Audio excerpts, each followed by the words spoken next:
da Globosat para mais um vídeo da série sobre o mercado do audiovisual aqui no Brasil. Diego, obrigado, cara, por receber a gente na sua casa. É um prazer. Todos aqui são amigos pessoais do Diego. Ele começou a trabalhar já há mais de 10 anos na Globosat e a gente vai entender um pouquinho da história dele, como é que ele começou, o que ele faz hoje em dia, quais são os diferenciais que você tem, o que alguém precisa ter para chegar e entrar no meio, virar um profissional da área e trabalhar com o que gosta. Que eu acho que o mais importante, quem estava conversando antes aqui, é fazer o que gosta, né? Tá numa profissão bacana. Eu queria que você contasse um pouquinho assim, como é que foi seu início, o que você estudou, qual foi seu primeiro emprego, já foi na área seu primeiro emprego, como é que foi isso? No primeiro emprego eu trabalhei em loja, em shopping, né? Eu acho que é o que na época vários jovens faziam, que era emprego temporário em shopping de Natal. E fazia faculdade de jornalismo. Não concluí a faculdade, na metade do curso abandonei. E aí fiquei nessa busca de uma profissão que eu sentia falta, de ter alguma coisa para buscar realmente, né? Algum foco. E acabei descobrindo um curso de câmera no Senac, que era um curso que oferecia o DRT, que é um registro, né, de radialista, que as TVs normalmente pedem esse registro para poder trabalhar. E aí busquei isso, fiz esse curso no Senac, curso de 6 meses na época. Fiz um curso de iluminação, de edição, também no Senac. E comecei a procurar um trabalho nessa área. Não tinha um foco muito definido no que era, mas buscava trabalhar com imagem, que era o que eu queria, era o que eu gostava. E até então você não teve nenhum contato antes disso? Não trabalhou como freelancer, não viu alguém? Como é que foi? Um amigo falou uma vez que fez esse curso no Senac e começou a trabalhar nessa área e tal, como auxiliar. E me interessou e foi onde eu comecei o curso, através desse amigo que comentou também sem muitos detalhes, mas eu me interessei assim mesmo. E você já não estava mais na faculdade? Não fazia Só mais fazia na faculdade, o curso, exatamente. Estava fazendo esse trabalho de temporada. Estava trabalhando com evento, assim, de freelance também, mas outra área fora disso, trabalhando mais com publicidade e tal. E aí veio essa época do curso, fiz o curso, na verdade, assim, me preparei e fui buscar alguma coisa no mercado, né, na área nem de TV na época, acho que eu nem almejava a TV em si. Acho que a intenção era começar e tal. Batia em porta de produtor, oferecia até para trabalhar, às vezes até de graça, numa de ter contato, porque eu fiz o curso, me deu um registro que eu precisava, me deu informações essenciais que eu levo até hoje, mas o dia a dia é muito mais importante do que o curso em si, né? Você tá o dia a dia ali com equipamento, manuseando, equipamentos diferentes, um tripé diferente. Que o tripé é a extensão da câmera, né? Então, tu faz um curso de câmera e o tripé acaba que você nem tem a noção da importância dele ali. Pelo menos eu saí do curso assim. E fui ver a importância de um tripé bom. Saber balancear uma câmera. Balancear, exatamente. A diferença que faz no seu trabalho. E aí, com os 3 cursos na manga, sem ter nenhuma experiência, foi batendo. Como é que você conseguiu o primeiro emprego na área?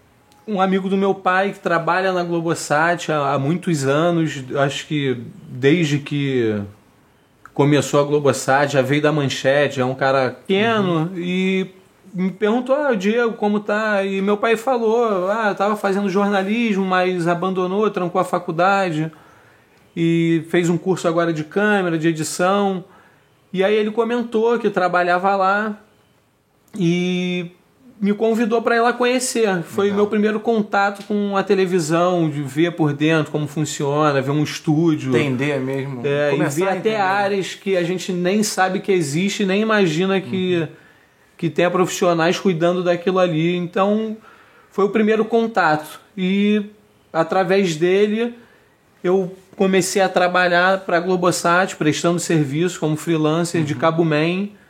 Que é a função básica. Para quem não tem, acho que, experiência, como era o meu caso na época, que eu até escutei do próprio professor no curso falando que a gente estava fazendo um curso de câmera ali, a gente tinha um diploma na mão, a gente tinha um registro na mão, mas que não necessariamente a gente já estava preparado para trabalhar como câmera. E realmente não estava.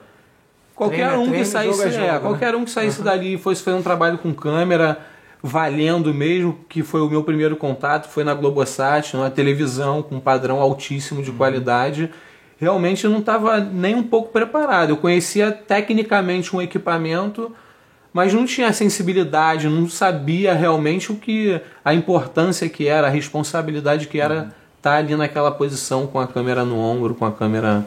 Entendi.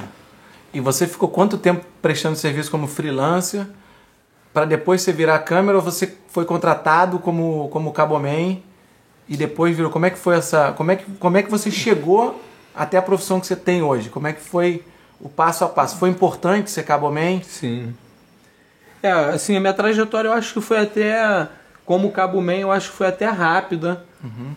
Eu esperava ficar até um pouco mais de tempo, mas acho que em 1 ano eu fui contratado pela Globosat como operador de externa, que é um auxiliar de câmera que dirige o carro, tem essa função ali realmente de auxiliar a equipe.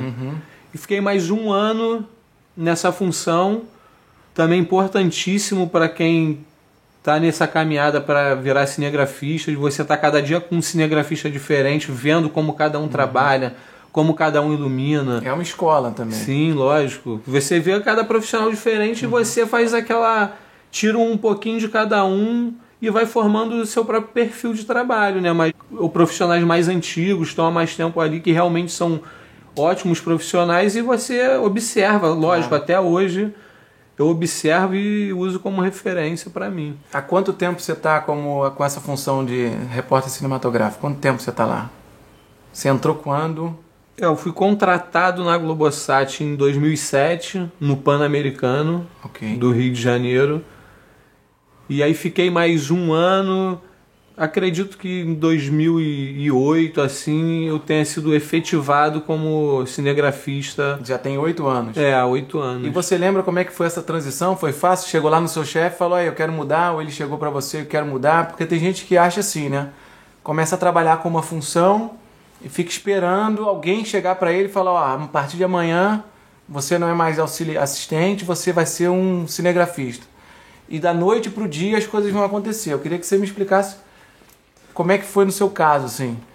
Você, da noite para o dia, virou assistente, já começou a operar a câmera, ou aconteceu alguma coisa no meio do caminho, você estava preparado e conseguiu...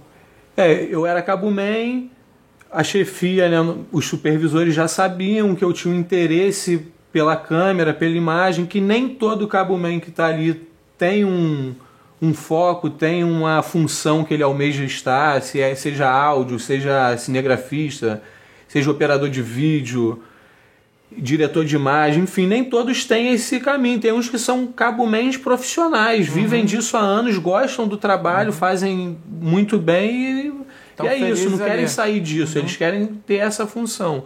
O meu caso não, como outros também, queria virar cinegrafista, queria chegar a essa função, e os supervisores sabiam. E aí teve um caso de um cinegrafista se atrasar, não chegou na hora, e aí teve uma oportunidade de fazer. Assim, tava ali, fiz, não tinha outro, falei, meu querido, é você mesmo, faz lá, e fiz. Saiu tudo bem? Deu tudo bem, não teve nenhum problema, nenhuma alteração. Aí na outra precisou, já botou, porque já tinha feito. E aí aos poucos a confiança vai, né, sendo adquirida minha e da própria chefia, vai confiando, vê que você realmente está conseguindo fazer.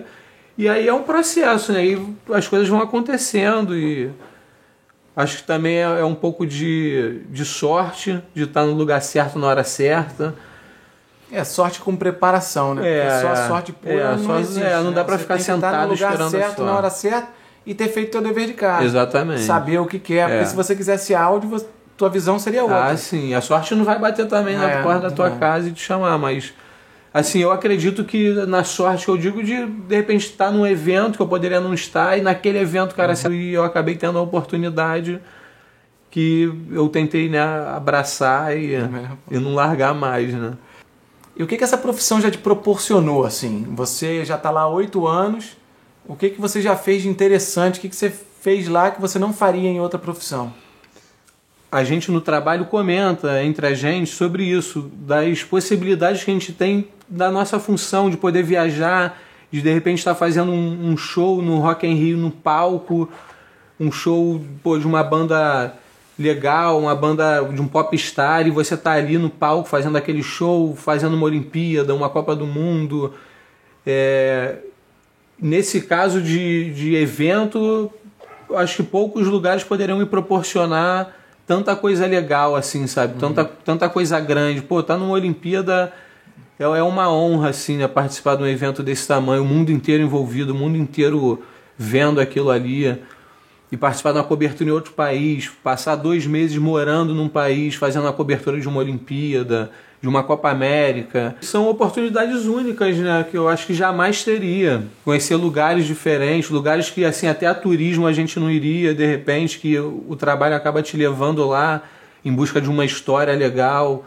E é o que acontece muito, a gente sempre busca um olhar diferente do que o pessoal está acostumado, né? Não ir para a capital e ficar ali na capital, sempre buscar histórias distantes de todos, né? Acho que esse é o grande diferencial. A gente chegou aqui hoje, ele chegou há pouco, há alguns dias de Natal, né? Ficou uns dias de Natal com a seleção brasileira e está comentando que daqui a 5 dias já vai para o Japão. Isso. Ele já conhece vários países por conta da profissão e tal, e no primeiro vídeo eu falei que tem muita gente que acha que é só glamour. O cara viajou pra caramba, curtiu pra caramba, é claro que ele curtiu. Mas eu quero que tu conte agora o outro lado, que é tu ficar 2 meses morando no outro país, é irado, mas tua família tá toda aqui no Brasil. Tuas horas de trabalho às vezes são muito longas. Eu queria que tu falasse do teu dia a dia agora do trabalho. É legal, é show de bola, mas o que não é tão legal assim? O que você precisa ter de determinação, de garra, para ficar focado lá e continuar trabalhando? Acho que como tudo tem o lado ruim, né? E essa é a parte mais dura, eu acho que dessa profissão, que eu acho que é o que todo mundo sofre com isso, que é dedicar a vida para isso, né? Quem trabalha com filmagem faz porque realmente gosta muito. Não tem horário, tem que gostar, né? Porque não tem Natal, não tem Ano Novo, não tem aniversário. Eu acho que meus últimos 5 aniversários eu passei longe de casa. Às vezes eu e um repórter, eu e uma pessoa que eu estava conhecendo ali há 2 dias atrás. E é a parte dura de ter uma filha pequena e você pensar, pô, realmente não tô vendo ela crescer. Que você às vezes não entende muito bem quando a pessoa fala, não vi minha filha crescer, você acha que é impossível, mas a sensação é essa. Quando você pisca o olho e vê a sua filha tá enorme, falando várias coisas, evoluiu muito, e você praticamente não acompanhou isso no dia a dia, né? Você vê a evolução, lógico, mas você tá distante, né? Você não tá ali presente todo dia. Você vem, fica 5 dias, sai, e quando tá aqui também o trabalho consome muito tempo, porque são muitas horas de trabalho. Normalmente filmagem não é uma coisa rápida que você chega, faz e sai. E trabalhar em televisão, assim, tu não sabe nem o que você vai fazer amanhã, né? Não, às vezes você tá aqui trocando uma ideia com um amigo, achando que amanhã é sua folga e tudo muda, ou então você vai entrar num horário e muda para amanhã. Sim, cada dia um horário. Cada dia um horário diferente. Eu só sei meu horário na véspera, que ele me fala, amanhã seu horário é tal. Então é isso, a sua vida funciona em volta disso, e normalmente quem trabalha com isso vive isso também fora do trabalho, né? Acho que tem como um hobby também, além de ser a forma de sobreviver, a forma que você ganha o seu dinheiro, tem a parte do hobby também, porque tem vontade de produzir alguma coisa específica fora do que está no dia a dia. Exatamente, está sempre fotografando alguma coisa, tem a sua câmerazinha, tem esse lado. Queria que você explicasse, para quem não conhece esse universo ainda, exatamente o que você faz. Como é que você chega na TV, quem que você sai, que equipamento que você leva, como é que é seu dia a dia lá? O dia a dia na TV é basicamente chegar lá, cada dia um horário, né? Não tem um horário muito certo. Cada dia um horário, chega lá, testa o equipamento, tem um auxiliar que faz parte da equipe e um repórter que sai com a gente. E aí, dependendo da pauta, e aí a pauta define o que a gente vai fazer, ou um treino de futebol, ou uma entrevista especial, enfim, muitas vezes ligado ao esporte, que é o dia a dia nosso lá, atendendo ao Sport TV. E você faz uma por dia? Às vezes tem 2, 3? Como é que funciona? Dá tempo? Depende da demanda. Como é um jornalismo esportivo que ir, e aí isso muda um pouco o seu... Que é uma notícia, saiu a notícia. Não tem jeito, aí realmente você tem que abrir mão do seu horário. E aí acaba esse padrão do... entrou tal 7 horas, sai 5, enfim, não tem. E além das reportagens, você também cobre eventos ao vivo, como futebol, show, como você comentou mais cedo. Como é que funciona essa parte? Sim, quando tem evento, a gente vai direto pro evento, saio da minha casa e vou para um estádio, vou para um ginásio, uma casa de show, seja o que for o trabalho do dia.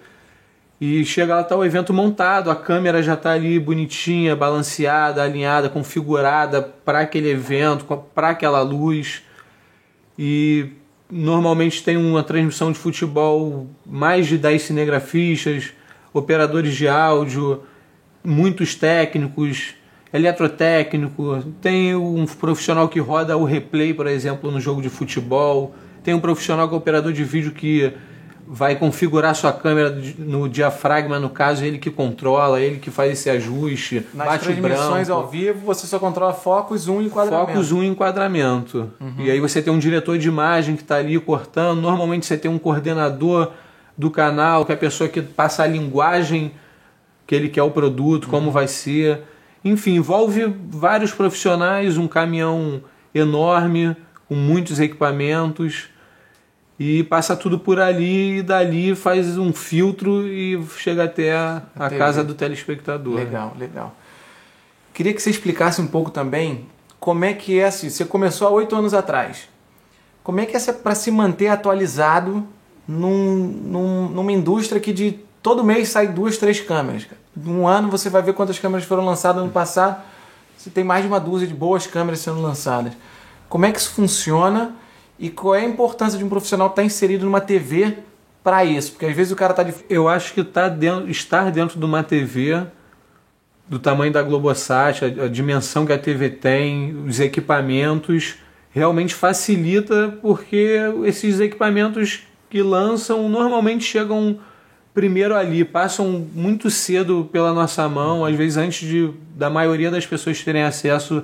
A gente já conheceu o equipamento, já teve uma palestra, de repente, com o engenheiro da empresa falando sobre o equipamento, porque a maioria desses equipamentos fica difícil, inviável para uma pessoa que não é uma TV ter em casa, não é para qualquer um. Então dificulta esse contato. Para a gente lá, a gente acaba tendo contato com todos os equipamentos, nem sempre a gente tem lá, mas passa por lá para a gente ver, ter acesso. Às vezes uma locadora leva até lá. Uma locadora, exatamente. Então... Às vezes a própria empresa que está lançando o equipamento manda para o pessoal avaliar e ter o contato. Então nesse ponto a gente consegue se atualizar numa velocidade boa, mas mesmo assim, se não estiver estudando em casa, fica para trás, porque toda semana tem alguma coisa nova e realmente é difícil você estar vendo tudo que está sendo lançado. E se não estudar, não pesquisar, realmente...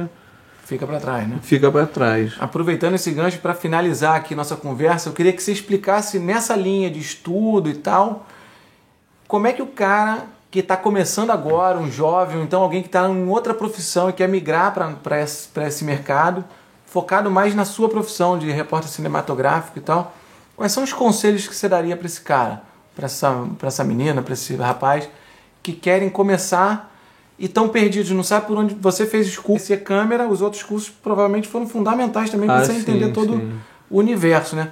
Que é importante, assim, hoje, até o cara que faz o áudio precisa saber de iluminação, precisa saber de câmera, porque ele vai botar o microfone ali e vai interferir na luz, vai interferir no enquadramento. Isso eu quero sempre reforçar para todo mundo que está assistindo essa série, que não é só estudar o que você faz e ficar ali bitolado, né? Mas fala um pouco da operação de câmera. Qual era o conselho que você daria para uma pessoa que quer começar hoje, cara? Eu concordo com o que você falou em relação a outros cursos e outras funções, agregar no que você faz, porque em televisão ninguém faz nada sozinho. Em televisão, filmagem, seja lá o que for, sempre que você estiver filmando alguma coisa, nada é feito sozinho, sempre precisa de uma equipe.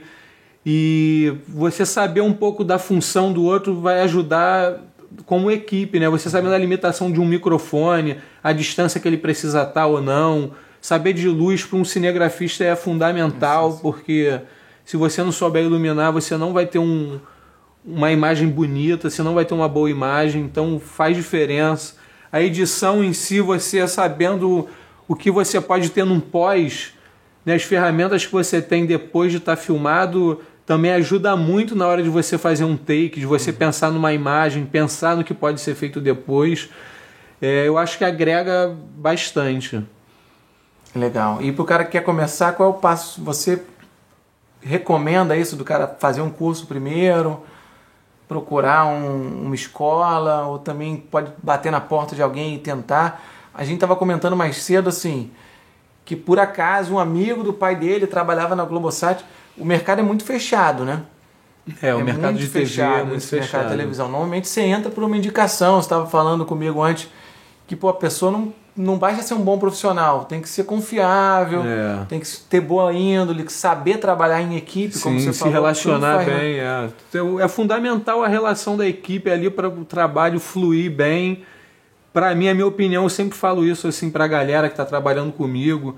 Eu falo, a equipe para mim é 80% do trabalho. Que a equipe estando boa, tudo acontece, sabe, bem, as coisas vão fluindo, sem estresse, naturalmente as coisas acontecem. Então é importantíssima essa convivência do grupo ali para o trabalho final, na minha opinião. Né? Entendi. E quais são as características que essa pessoa tem que ter, cara? Desculpa perguntar várias vezes a mesma coisa, mas assim, eu queria que você falasse, para se tornar um bom cinegrafista, tá numa TV top, assim, quais são as características que o cara precisa, o que ele precisa buscar? Porque eu acho que essa série é mais para um cara que quer entrar nessa área, tem o desejo de trabalhar com imagem, trabalhar com audiovisual e tal. Sim. E ele pode estar se perguntando, por que eu faço? Agora eu gostei, eu quero estar aí, o que eu faço? O caminho que eu fiz, que foi o do curso, eu também não sabia se realmente eu iria levar jeito para isso. Eu tinha um medo dessa barreira de, vou deixar de ser auxiliar, vou virar um cinegrafista. E eu lembro dessa transição quando meu chefe veio e me falou que tinha uma vaga que em breve ele estaria me promovendo a cinegrafista. Eu senti o peso disso. Sabe, eu falei, e agora? Eu achava que eu estava preparado, que eu estava sempre ali vendo um cinegrafista fazer e me achava capaz de fazer, mas quando eu tive a sensação de ter aquela responsabilidade, de que eu era o diretor, eu que escolhia um fundo, eu que ia escolher a forma que ia ser feito, realmente teve um peso. Teve aquele tempo de insegurança que eu acho natural, né, de você não estar muito acostumado com aquela situação de você ter que dirigir, de repente, um repórter muito mais cascudo que você, uma pessoa muito mais experiente, até como você vai lidar com o entrevistado, dependendo de como for a pessoa. Envolve muita coisa. Então, o meu caminho foi esse. Eu fiz um curso, não sabia se ia levar jeito, me descobri realmente uma pessoa que gosta muito de imagem, eu acho que leva algum jeito para isso, tem alguma sensibilidade que eu não sabia que tinha. Então às vezes você acha, mas eu não levo jeito, e nem eu levar. Caso descobri esse caminho, o curso, e as coisas foram acontecendo, estudei, procurei, corri atrás, fiz curso, fui chato, perguntei, enfim, corri atrás. Tem que correr atrás. Então. Bem, é isso, como vocês podem ver, ele teve um caminho singular aqui, cada um se descobre de um jeito, ele se descobriu nessa profissão, mas para isso bateu cabeça, fez uma faculdade, abandonou no meio. Às vezes você pensa que quer uma coisa, quando você chega lá e não é bem aquilo que você queria, mas essa profissão, o bom é que tem milhares de funções, né, cara? Tem cada um fazendo uma coisa. Então se você quer estar produzindo, estar no meio audiovisual, não é como cinegrafista, mas é como outra coisa, entrar no meio para também se descobrir no meio do caminho é legal, né? Sim, você lógico. chegar lá para ver, às vezes você acha que só tem 4 ou 5 funções, quando chega lá, descobre uma outra coisa que tem é um outro e se mundo, encanta, né? é um outro mundo. Lá dentro é diferente. Cara, obrigado, valeu mesmo, obrigado por receber a gente aqui na sua casa. Foi um prazer. É o segundo vídeo da série, a gente espera que outras pessoas sejam tão simpáticas, tão receptivas quanto o Diego, para essa série continuar e a gente trazer mais informações aqui pro canal da Foco Filmes. Um grande abraço e até o próximo vídeo.